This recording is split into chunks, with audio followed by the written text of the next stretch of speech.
Mo villains, mo problems. So here we go with me poking the bear, talking about the DCEU again, and talking about something that nobody else seems to be bringing up. Now, this all kind of occurred to me, I got thinking about it when I stumbled across the umpteenth video with somebody's think piece on what is wrong with Marvel's villains and how do they make them better. And before I even get started down this path, yes, Marvel has classically had a problem with its villains in the movies. Even people who really like the MCU, of which I consider myself, generally tend to acknowledge most of the villains have been forgettable, bland, uninteresting, and just overall not the highlight of the movie. And as a result, plenty of people have thrown out their thoughts on the MCU villain problem.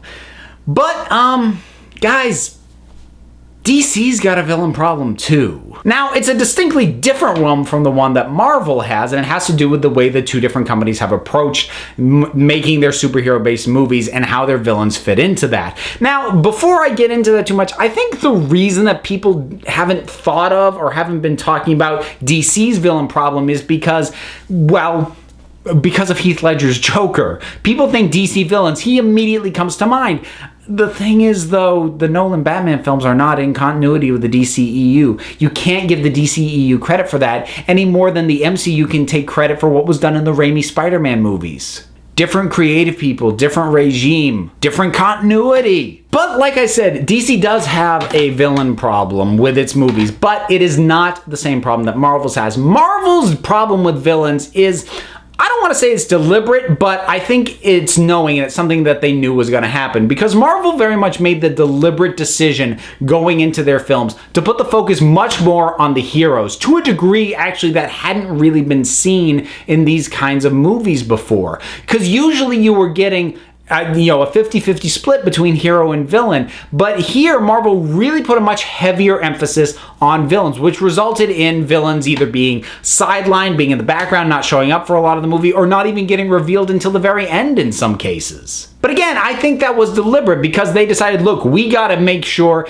that people love these heroes, and because that's what we're gonna keep bringing over and over and over and over again, whereas our villains, most of them are gonna die at the end of the movie. If they're not in love with the villain, not the end of the world. Now, just because they did it on purpose doesn't mean it's still a problem. It is, but I think it's one that they knew they were setting up for themselves. DC's villain problem is almost the opposite. I think in a lot of ways they were trying to chase down those highly memorable villains of things like the Tim Burton Batman and the Nolan movies. And to be fair, it may have been something that they were deliberately trying to do that Marvel wasn't, which was to deliver powerful, memorable villains. Because honestly, Marvel, again, and I'm restricting this to the movies, I'm not talking about the Netflix, I'm not talking about the TV shows, I'm not talking about any of that. I'm just talking about the movies just to streamline this conversation. But Marvel was not filling the villain niche, and I think DC thought they could do that. But let's look at the villains they've actually given us so far. First, Man of Steel, we had General Zod. Probably the best villain that the DCU has delivered so far. And a big part of that is Michael Shannon. He is a good, powerful presence. He delivered a slightly over the top, but a pretty memorable performance, and it worked. He was credible as a threat, and he was a pretty successful villain. Then we got BVS. First off, we had Lex Luthor by Jesse Eisenberg, and just no. And then Doomsday at the end of it, who just had no personality. He was a big hulking monster. He only showed up at the end. There wasn't a lot to him. He was functional as far as being a boss fight, but that's really all he was. Suicide Squad, Enchantress, oh God, that one was painful. I know some people might bring up the Joker, but first off, I would argue that the Joker isn't really a villain in the story because he's not an obstacle to anything that's actually going on in the plot. He's a bad guy, sure, but so are the heroes, so that doesn't automatically qualify him for villain status. Even if we want to count him as a villain, knowing that, this is a villainous character, if he shows up again, he'll probably be the full-on bad guy of something.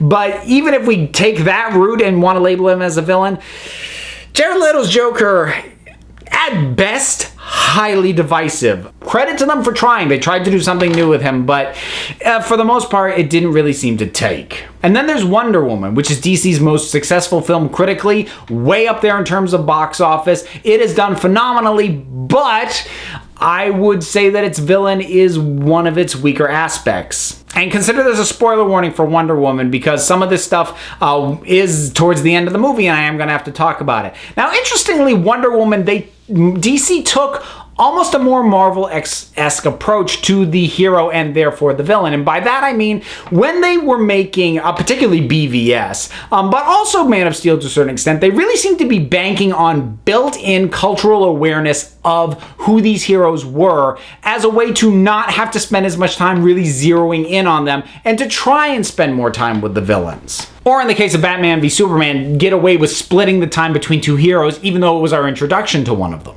But they seem to be aware that Wonder Woman didn't have, while, most people know the name, she didn't have the same built-in understanding of who she was, her origin, and her deal and everything. So they put a much bigger focus on that, making sure we got to make sure audiences get her and love her. Yes, there'll be a villain. He'll show up at the end and we'll deal with that then. And like I said, that's a bit more Marvel-esque. Now, again, let me be clear. I don't believe it was intentional that they were trying to ape Marvel's, way of doing things, nor do I think the fact that it does more closely resemble Marvel automatically make it a better film. That's not what I'm saying. But what I'm saying is they understood that they had to sell Wonder Woman much harder than Ares, because ultimately Ares in the big scheme of things wasn't really going to matter. But what I said about how Warner Brothers seems to have been banking on pre-existing understanding, especially in terms of Batman and Superman, I think speaks to a lot of what they've been trying to do with their villains, and it just hasn't been working up to that point. If you pull up a list of, any kind of list, there's a ton of them out there, of like all-time great movie villains,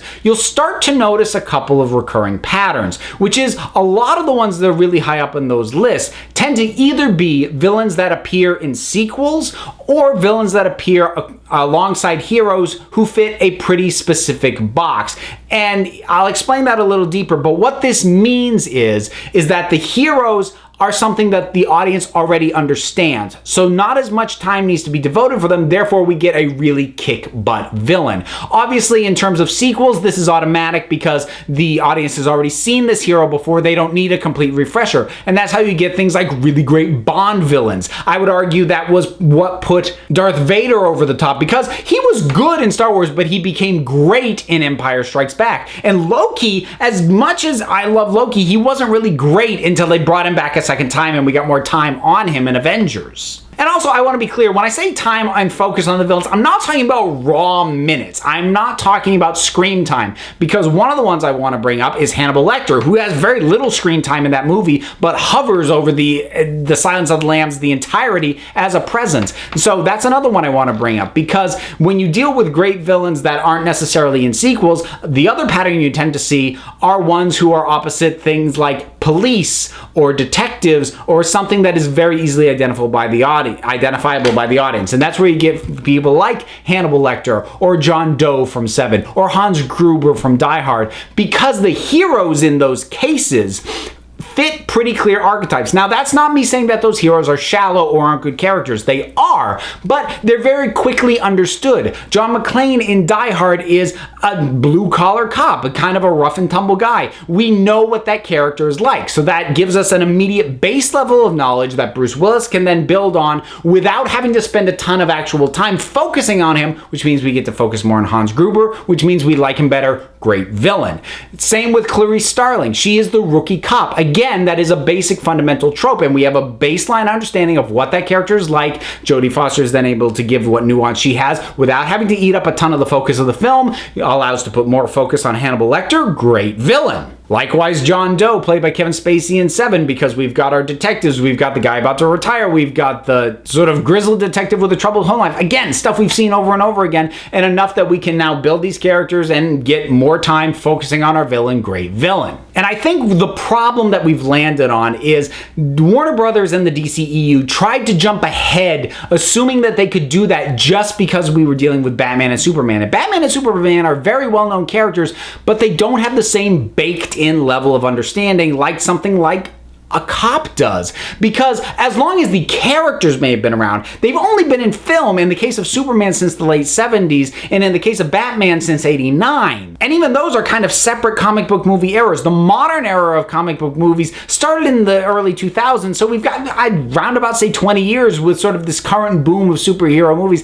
That may sound like a long time, but think about it. Your cultural understanding of what a superhero is and what the tropes of a superhero is not as baked in as cops who have have been depicted in movies since silent film. So you've got 100 years of understanding what a cop in movies usually is versus 20 years of understanding what a superhero in movies usually is. This is able to skip ahead a lot more easily than this because there's still a lot being explored with superheroes. They haven't been on film consistently long enough with enough variance for audiences to be able to quickly, immediately zero in on exactly what type of hero we're talking about, whether we're talking about a tortured hero, an altruistic hero, a hero with a past, a hero out for revenge, exactly what it is. Now, over time, as we're getting, as a pop culture, a better mass media understanding of these characters so that it's not just the comic book geeks who know how these things work, then we may be able to skip some steps ahead the way things like Die Hard, Silence of the Lambs, the Bond films, etc. were able to do.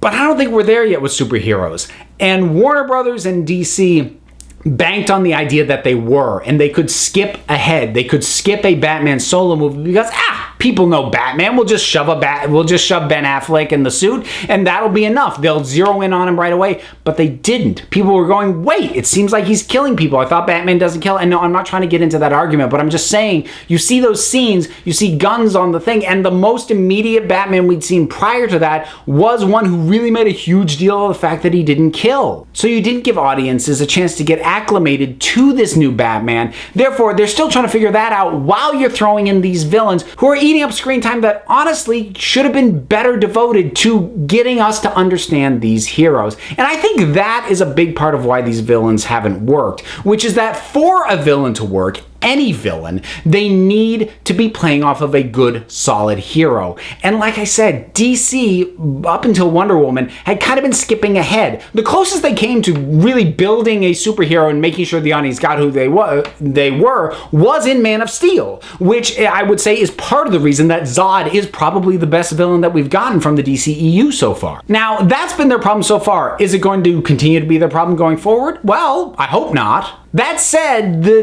movies coming out where we know who the villain is, there's some more potential problems on the immediate horizon. We've got Justice League coming up. We're going to get Steppenwolf. There's an immediate problem with Steppenwolf, which is that we know he's not the big boss. He's a mid-boss. He works for Darkseid, and we're just dealing with middle management. It's the same fundamental problem that Ronan the Accuser had in the first Guardians of the Galaxy movie, because we knew Thanos was behind him. So it's like, why are we dealing with this guy? I'm not going to say that's going to be impossible to overcome, or, if Justice League chooses to put the focus much more on the heroes and less on the villain, it may not matter as much, but I don't expect him to turn around this villain issue. The Aquaman movie, we're going to be getting Ocean Master and Black Manta. That might do it. I don't know. I can't really speculate on that because I don't think we have a good enough sense of how Aquaman is even going to function as a character, much less how his villains are going to function. So depending on how well Aquaman gets established in Justice League and how much time additionally gets put on him in his own movie, who knows? Could go either way. The other one where we know who the villain is, or at least was the Shazam movie.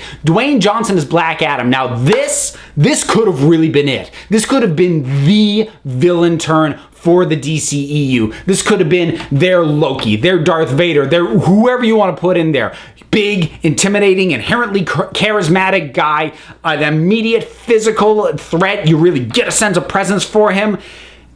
And last we heard, he is not actually appearing in the Shazam movie. He is instead going to be getting his own solo spin-off movie, completely separate, and now we don't even know who Shazam is fighting. So all of this is recoverable. But the first thing that the DCEU has to fix ultimately is get their heroes in line. And again, if you like the DCEU, that's great. But with the reception that Wonder Woman has had versus their other films and gotten a higher degree of universal praise with a focus greater on the hero and less on the villains and potential threats, that may be showing the DC that before you can leap ahead and try and give us an ultimate iconic villain performance, you've got to be sure these characters and these heroes work first. I mean, it seems like an obvious point, but there's a reason that the Joker was in the second Dark Knight movie, not the first one, because the first one was all about Bruce Wayne. And Scarecrow was a great villain, don't get me wrong, but he's nowhere near the villain that the Joker was. Forget even the specific performances. Christopher Nolan knew not to blow the great villain on that first movie, because the first movie had to be about building up the hero. And that's the step that DC tried to skip. But there does seem to be a lot of realigning, rethinking how they're going to move forward with their movies. And I am, like I've said in a couple of recent videos, I am much more hopeful for the future of DC movies than I was for quite a while. Now, depending on how Justice League and then Aquaman come out, that hope could get squashed really quick, and it could just end up being a hope for Wonder Woman as a solo franchise and not for this universe as a whole. We'll see. I don't really know if I have an ultimate point in all this. It was just bothering me, the fact that there were so many think pieces and articles and this and that, and sort of a universally accepted fact that Marvel has a villain problem, which they do, and I'm not denying that, but there was no acknowledgement that DC, with its current cinematic universe, wasn't faring much better, though for different reasons. And I don't know. I just felt like I needed to throw that out there. Do you think I'm completely nuts? If you could tell me so without, swearing at me and wishing me bodily harm, then go ahead and drop something down in the comments and let's talk about it. Don't forget to like, subscribe, check me out on Twitter at Council of Geeks. Give a listen to the Council of Geeks podcast, available on iTunes and Stitcher. I am also one half of the Punch Like a Girl podcast, also available on iTunes and Stitcher. So until next time, this council is adjourned.